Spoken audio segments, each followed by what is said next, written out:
Hi, everyone. I wanted to talk about one of my 2026 resolutions, which is to read more books during the new year and kind of reconnect with more analog experiences that I think are really important to counter all the digitalization that's going on in our life these days. So, the first book that I read this year was The Diary of a CEO: The 33 Laws of Business and Life by Steven Bartlett. And what can I tell you about this? I think it's maybe most interesting because of the words of wisdom that Bartlett is able to collect into his book. And so I think for that it's interesting. I like some of its topics in particular, like not all the laws. I'm not very excited about the fact that we have 33 laws of business and life.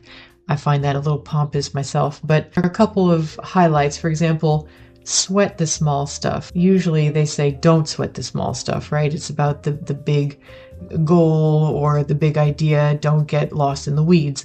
But this word of wisdom is truly to make an exceptional experience.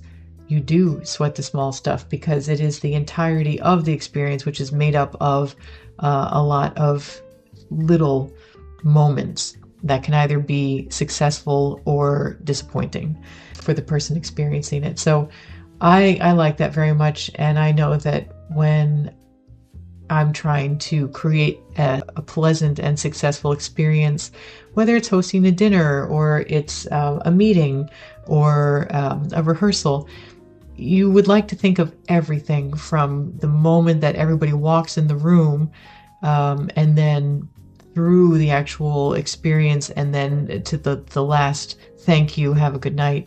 All elements of the experience are really important. So sweat the small stuff. I like that. I also liked the Japanese concept of Kaizen, which he evoked, which is continuous improvement in small ways. So sometimes, especially with the new year, you don't really, you want to effectuate big change and then it's daunting, or you say, oh, I'm going to do it, and then it's just too much and you can't take it all on at the same time, and then you kind of give up because it's just overwhelming. And what I like about Kaizen is every day is another chance to make a small improvement on a small problem. But if you make a lot of small improvements to small problems, after a while, you've made a great improvement on several fronts.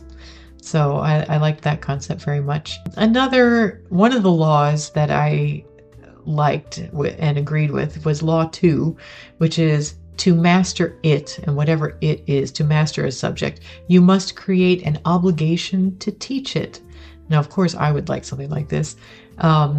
But the quote that's associated with this law is, you don't become a master because you're able to retain knowledge. You become a master when you're able to release it. And I love all that embodies. It is not about hoarding or housing richness in the form of knowledge or any other kind of richness for that matter.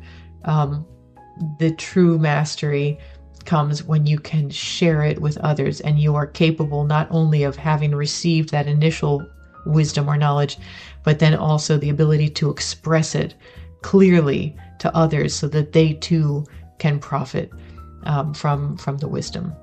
So, I would love to know who has read it, this Diary of a CEO, and who thinks that the laws are good, bad, indifferent, and I will post my next book very soon. So stay tuned and keep reading and keep analoguing.